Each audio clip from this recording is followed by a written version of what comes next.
part of a series of What Does a School Board Do? Socorro County Voter Informational Series, as we approach a very significant school board election this November 5th, where we have a 5-member board, and three of those members or those positions are up for election this November 5th, which means a majority change in the school board is possible. We have 2 candidates up for re-election. J.C. Trujillo and Carlos Vega are both seeking re-election for those positions, and then there's 7 other candidates that are fighting for those positions, the 3 positions. So we did an interview with Adam Paz, position number 2, and we did an interview with Lindsay Lopez of position number 3, and we did another interview with Dave Hicks of position number 1.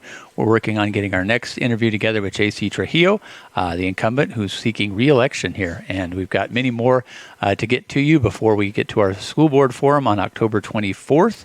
That's this coming Thursday, and it's at Saraceno Middle School, and it will start at 5:30 p.m. There'll be a meet and greet with the candidates from 5:30 to 6 o'clock, and then the forum will kick off at 6 o'clock. So I hope you can attend and get to meet all of the 9 candidates that are running for school board election here in Socorro. It's an important election, as we've said with many of our interviews. The schools, when the schools are doing well and the kids are doing well, it encourages parents to relocate or stay in Socorro and make a life here, which helps businesses, which helps everything in Socorro, and it stops the outflow of people from Socorro and encourages growth. So the school board election is really important as far as making a good quality education here in Socorro and helping our students do really well. Okay, so last time we were here, we looked at 3 things with the school board, and let's see here, we're going to transition this through. And there we go. What does the school board do? All right, so last time we did this, we looked at the school board's 3 primary functions: the legislative function, the executive function, and the appraisal function, and primarily looked at the legislative, the policy-making function of the board. That's the biggest thing of the board, is to set the direction, the strategy for the school district, for Socorro Consolidated School District, and then work with the superintendent, who is the primary executive, in taking care of that function and making sure that works. Now, one of the questions that was asked was, accountability. Some of the folks are interested in accountability. How is the board held accountable? And that's the appraisal function of the board, and that's actually a self-evaluation of the board itself. And you can see some of that in the self-evaluation form in the board policy manual, and how the board self-appraises itself. But of course, the actual external self-appraisal is the community, because the school board is the intermediary between the PED and the PEC, Public Education Commission, and the Public Education Department of New Mexico, and the community. And they're seeking local policies that fit our demographic, our unique character. The whole point of it is that Socorro has a unique character here, and that our school board is to represent our unique demographic and our unique school district, Socorro Consolidated School District, and how well they do that job is the appraisal function. Do we vote them back into office? Do we continue what they're doing? Or do we change things around and add new members to the board? That's where you as the voter have that accountability, and you can hold that board accountable, because again, if the public isn't satisfied with what the board's doing, and there's a majority of people that are dissatisfied with that, even if the board says, hey, we're doing great, the voting function, the ability for the citizens to vote and to change that school board is really significant. So when we look at the November 5th election coming up, and we realize, wow, we've got three board member positions open, position 1, 2, and 3, and those positions are open for election, and we have 2 people running again for election. We ask ourselves, this is our chance to say, how do we appraise the board? And do we feel comfortable with it? Do we want to continue the policies and the strategy and the vision that it's been doing? Or do we want to set another tone? Do we want to set another path with the board? So we as the voters are actually part of that external appraisal function as the community of citizens served by the board, and letting the board know how well we think they're doing or have done when we go and we do our elections this coming November 5th. Okay, so let's change over here. We're going to take a look at the board policy manual, and let me get some things set up here, and I'm going to work through this. All right, so here we are at the board policy manual, and let me get some things run here.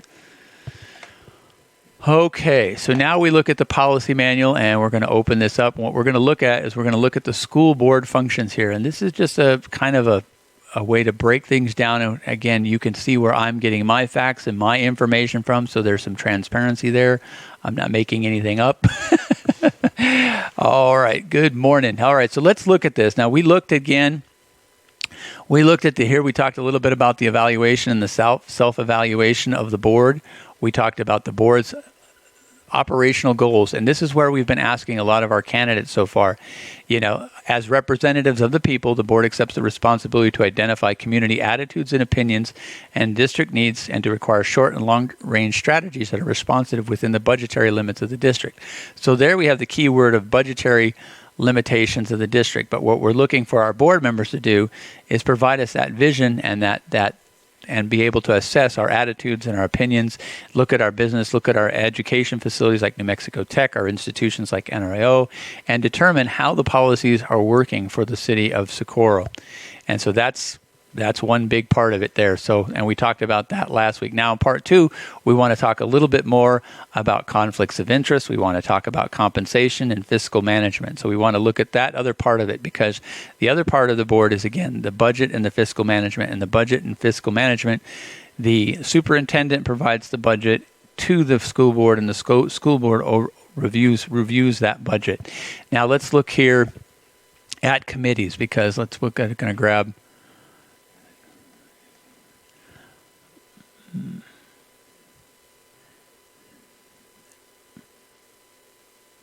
All right, so I am looking down here, and you can see why I'm going through this, because it could be quite a process to go through and find out, hey, where was I looking at just a moment ago? I was just out at the rodeo, and they're having a great time out there. Really good weather out at the rodeo. Some nice barrel racing. We'll be sharing with you that a little bit later here on Rio Grande Valley Radio. But just really fun to be out there and enjoying some of the rodeo out there. Okay, so let's look here. I am looking at 1 second here. I'm a little bit, I think my eyes just left me, which is not a good thing. Let's see. All right, so let's look here at budgets, budget planning preparation and schedules. The superintendent will present the tentative district budget to the board, and again, that district, but to the board for final review prior to submission of the deadline to the state PED. The board will conduct at least one preliminary review of the superintendent's budget recommendations prior to final review. Public comment and input are taken at all such meetings. So again, the superintendent is actually providing the budget to the school board to review and to make an assessment on, and then that budget is going before the community. Again, the community input, the checks and balances to come in and identify whether that budget meets, is addressing what we've asked them to address, and how well it is, and where that money is being spent, and gives us some accountability of that meeting. All right, so let's look up here, board committees. Now, in board committees, a committee work of the board shall be done by members of the board sitting as a committee of the whole. There should be no standing or permanent committees, but this is the one that we want to look at right here. A finance subcommittee made up of 2 board members shall be appointed to assist the board in carrying out its budget and finance duties. So again, we talk about the school board. It's a 5-member school board. There's 5 members on that board, but 2 members of the finance subcommittee. And at this time, I have to do some research and find out who those 2 members are. And that will obviously change when we get the election results in, and that 5-member board committee, whether we re-elect the incumbents or we add new members of that board, determine who these 2 board members are. But this particular committee, this shall make recommendations to the school board in financial planning, reviewing financial statements, and monitoring revenues, expenses, annual budget preparation and oversight, and procurement. This subcommittee shall also serve as an external monitoring committee on budget and other financial matters. So when we look at a 5-member board, a 5-member school board, we have a 5-member school board, but only 2 members of those are elected or appointed to the finance subcommittee to address those issues of budget and financial planning for the school board itself. Okay, so now we have a couple things here that are important when we look at that. We have to look at board member conduct and board member ethics, and member conflict of interest. Now, member conflict of interest under the district policy is really important, and a lot of times we can look at that and we can ask ourselves, our board members, again, we'll talk about compensation here in just a second, but the conflict of interest is really important when we look at our boards and assess, do they have conflicts of interest that would affect not participating directly or indirectly in a district contracting process, also be the employee of a contractor seeking that contract, the family member's contract. So here's a whole list right here of thou shall not, the thou shall nots of conflicts of interest. And this is to make sure that there's no improprieties, because again, the compensation and being able to get in and control the finance and the planning of the school board, as some of the members that we've discussed online in some of our programs, they're concerned that the money comes in, but the money doesn't go to the right sources, or it's spent in places, or it's spent, we're paying more than we should for some things. So we really have to ask, and we look at our prohibited acts, we look at our conflict of interest. And nepotism, here's another one mentioning nepotism, person whose spouse, father, mother-in-law. All these things are really important in a small community to protect ourselves from abuse of the financial system. And with only 2 members on the financial committee, that can be pretty significant. So we really need to take a look at asking ourselves, do we see any obvious conflicts of interest with the candidates with conflict of interest in being able to serve the needs of the schools and the educators, and most importantly, the students? Or are there conflict of interest where they're seeking to benefit indirectly from their board membership? So again, this is from the policy manual. It's B0800, membership conflict of interest. It's really important to have that transparency, and again, have to recluse themselves from things. How well can they serve? How many times do they have to recluse themselves because they do have an interest in the contract or the service being provided to the school? So it's really important to look at that, because when we look at board member compensation and expenses, when we look at the compensation they actually receive, what is the monetary incentive for becoming a member of the board? We see that they will receive $95 for a month for attendance at regular board meetings in accordance with Per Diem and Mileage Act by the New Mexico statutes and Rules and Regulations, Department of Finance. So $95 per month per diem donated towards a scholarship. I mean, there's really not a lot of financial incentive in the school board itself as far as what the actual compensation board member is and what they're actually getting paid to do that. So the conflict of interest is there may be other interests and motivations that might be a conflict of interest, and that is really significant, because it makes sure that with if the money comes into the school and the school has money for things, that we're not overpaying for things, we're not overpaying for programs, we're not overpaying for services, and that it's not going to certain people, certain groups to protect themselves. This is insignificant for New Mexico. The conflict of interest and the compensation, managing that budget and finance as part of the school board with only a 2-member subcommittee on the finance committee is really important. When we look back at our history of New Mexico and we look back at what was called the the Santa Fe ring, a lot of the conflicts in New Mexico came from the hoarding and the controlling of these state and federal contracts, and being able to for one group to advantage itself by getting into and having control over those state and federal contractings to benefit their own group. So the conflict of interest and nepotism is really important. It's really important when we look at the agendas of the candidates for school board, that we ask ourselves what the motivations are for them running for school board. So again, those are a couple things there. Again, we talk about conflict of interest. Do they have a conflict of interest sitting on the board, representing the budget, setting policies that benefit a certain group, or are they looking out for the whole? Their reimbursement as far as member compensation is $95 a month, and $95 a month is not a great deal of funds there. So, we really need to look at that, make sure that there's not other financial agendas, that the focus is really on the kids and getting in and being able to do that. Again, fiscal management and priority. The board recognizes that money and its management constitute the foundation of the entire school program. That's how important this is. The board recognizes money and its management, the foundation. To make that support as effective as possible, the board intends to encourage short, long-term, and long-range planning through the best possible budgeting procedures. Explore all practical and legal sources of monetary income. How can we generate income for the school? guide the expenditure of funds to achieve the greatest educational returns, require maximum efficiency in accounting and reporting procedures, maintain within budget limits a level of per-student expenditure to provide high-quality education, follow the manual of procedures for public school accounting and budget. So again, when we look at that, when we look at how critical it says, it's the foundation of the entire school program. So making sure that we have school board candidates that don't have a conflict of interest, anything that would take their interest away from serving the needs of the community as a whole to benefit a specific group. Nepotism, having contracts, with local businesses, having partnerships with local businesses. It's really important that we try to keep that as clean as possible so that we know that our board members are serving the community and not serving a special interest, not serving a special subset of the community. So it's a real important thing to understand and to to evaluate that. Can you serve the board in a manner that is inclusive of everyone, or is there another agenda there that's not being put forward? So again, we look at the fact that the board is going to have the responsibility for setting the policies, doing the planning and budget, working with the superintendent, and being able to set that, overseeing the superintendent and his salaries.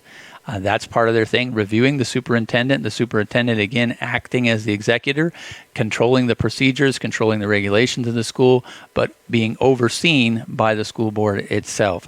So let me try to summarize and put this in a cohesive statement. So we have the school board policy, creating the vision, the near term and the long term strategies for the school board. Which direction do we want to go, and how we want to take our local school district? We're given that power through a voted elected body known as a school board. We have directives that come down from the Public Education Department and the Public Education Commission. Our liaison is Michael Chavez in our district. District 6. Okay, we have that policy come down, but then the school board sets the local policy. And the funds and things that come down from the PET, the PED, the New Mexico Public Education Department, are overseen by the superintendent acting as an executor, preparing a budget, being overseen by the school board. The school board looks over that budget.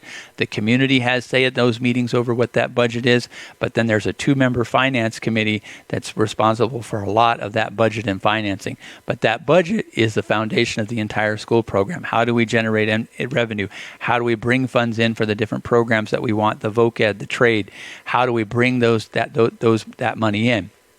And it's real important when we look at that we ask ourselves about conflict of interest, that we look for that, we realize, hey, they're only getting $95 a month to do this, okay? So there's not, on the compensation level, there's not a lot of direct compensation to that, but there is a lot of power and influence how the school spends its money, what contractors receive that money, and then, and again, that's going to impact the dollar and the competition for those services.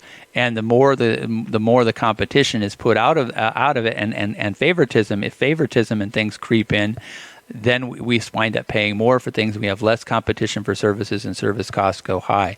So it's really important that we look at, since the second part of the school board is managing the finance and the budget, with oversight and coordination with the superintendent, oversight by the community, that we look for those candidates that are going to do a good job of managing that budget and that finance for the Socorro Consolidated School District, recognizing what their role is with the superintendent, overseeing that budget, setting where we spend our funds, the policies for entering into contracts, entering into agreements with which the board can do, and that finance subcommittee as a smaller 2-member part of that 5-member board that actually does the work of planning and establishing that budget, the budget and the policies for the school district. And of course, one of the other functions of the school board is to be able to create advisory committees ad hoc as they need them to answer and address the different needs of the school, and what does our school children need, what does our educators need here in Socorro Consolidated School District. So those are some really important functions. And again, as we've said in the program, the school board is really important to Socorro because it determines the quality of education that we have here, as we've talked about it, the potentials are all here.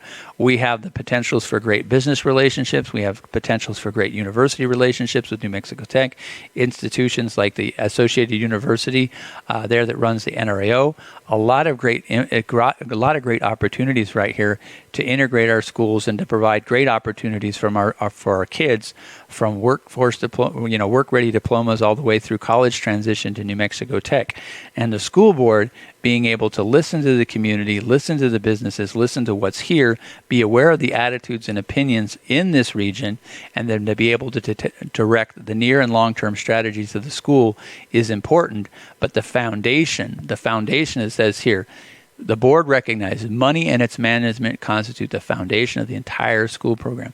That is really key. How well do we manage our money? How well do we plan our finances? How well do we avoid those influences that direct that money in inefficient ways and in ways that don't give us the best value for our student dollar? Again, that per student expenditure. And what we want is we want good competitive services for our schools, for our school children, so that we get the best dollar for our per student expenditure from that money. So it's a real important function of the board to oversee that. The community has the involvement in the voting and the electing of the board. It has the duty and of attending the preliminary budget meetings and listening to how that money is being spent, where it's going. Those are open to the public, and where you can have raise your awareness of what's going on, and through the proper procedures, make your voice heard in that. So as a voter, those are just some things we wanted to share with you again about the Socorro School District Board. I hope I did a decent job of it this morning. That you've learned a couple things and that you're aware of it. And again, this is where we get the information. We're going right from the Policy and Services Manual. This is coming straight off, and I'm just using a website here to show you that. There we go. Policy Manual and Administrative Regulations. And so this is public, and this is public accessible. If you'd like the web address to this and be able to review it for yourself, or even bookmark it so you can go back and look over things. If you're a parent that's concerned and you want to know more of how your school board works and how it serves you and how you can engage it as a community, because again, when we get back to that accountability, how well are they spending the money? Where is the money being spent? There are meetings that are available when that budget is being presented by the superintendent to the school board for the community to come in and participate in that process and become aware of where the money is going and how the money is being spent. And that will make us, as we raise our awareness of those things, that will make us better external checks to the board's own internal self-appraisal. So that self-appraisal function, we are part of it as a community. We are part of it as the voters when we vote. We're a part of it when we attend those meetings, and we raise our awareness to what our school board is doing. And in Socorro, it's real important we pay attention. We're at a critical juncture. I think we can make a lot of good changes in the future. And I hope this has been helpful to you. I really thank you for tuning in and listening, and just learning a little bit more about what the school board does outside of its policies, its budget, its finance, how it works with the superintendent, the public meetings that take place when that budget is being reviewed, the need to look out for conflicts of interest, the need to look out for nepotism, the need to look out for these things that unduly bias our budget and our per student expenditures to a given group over the good of the whole. And that's really an issue that we need to be aware of, so that we get, again, the best dollar, the best per student expenditure here in Socorro Consolidated School District, member of the 6th District of the Public Education Department of New Mexico Public Education Commission. So thank you so much for listening. This has been my attempt to do a little bit of an education here on Rio Grande Valley Radio in the school board function. We'll be doing the school board forum next, and again, that's going to be taking place Thursday night at 5:30 p.m., and that'll be the meet and greet at Serencito Middle School. It'll be going from 5:30 to 6 o'clock, and then at 6 o'clock the forum starts. And again, all 9 candidates, 3 positions open for election, are going to be asked different questions regarding substance abuse. How might your policies address substance abuse? How might our budget and our finance address substance abuse? Mental health. We've got suicide issues here. We'll talk some more about that. There's some neat programs coming through that Julie Crum with Saraceno Middle School has made me aware of. There's some good mental health issues, quality of student life, what kind of opportunities are available academically and work-wise for students here. Then we look at, again, workforce, work-ready diplomas, what trade and vocation. There's a lot of interest right now in that in Socorro. There's a huge base of people that need that trade and vocational support for great jobs right here in Socorro, and jobs and businesses that we could grow. And again, academics, we look at the idea of being able to make those testings. We understand that the testing to get into New Mexico Tech is tough. It should be. It's one of the top institutions in the country. But how do we better prepare our students that want that academic career to transition into New Mexico Tech? What kind of college courses can they do early in high school before they move over? So a lot of big questions. And of course, the last one is community. How well is our school and our school district addressing the needs of the community, the variety that we just talked about, between all the institutions, the opportunities that are here, and how well is it responsive to the public and answering our need for our children and for our community, businesses, institutions, educational, and organizations like the Associated University with NRAO here in the city of Socorro. So a big forum, a good forum. Like I said, 9 candidates. It's going to be a lot of good questions are going to come out at that time, and we really look forward to seeing all 9 candidates at the forum and being able to get their answers on what their vision is for the Socorro Consolidated School District and how they hope to take us into the future here in Socorro for our children and turn around the egress of people and encourage more people to come here to Socorro and raise families here. And we're seeing some great ideas, and we look forward to interviewing more candidates. Like I said, we'll be trying to get J.C. Trujillo on next, and we've got that gives us another 5 candidates to interview on Rio Grande Valley Radio, which keeps us busy. But we really enjoy hearing all the ideas and the passion and the motivations for people coming on board with that school board. And our job as citizens is to make those informed elections to choose the best candidates for our students for tomorrow. Thank you for listening to Rio Grande Valley Radio and my little web-based program over here. Let me get this back up here. Here we go, and we will sign out. Maintains, plots, and set the school district's course for the immediate and long term. Delegates and supervises the execution or following of the plotted course, and appraises how well the course is serving the school children and community within its district and means. And us as a community, we have a big part in number 3, the appraisal of our school board. And it happens at the meetings, it happens by being involved in the public meetings, and it happens when we elect our school board for the Socorro Consolidated School District, and we have 3 positions open this November 5th. Thank you for paying attention. This is Ranger Reese signing off.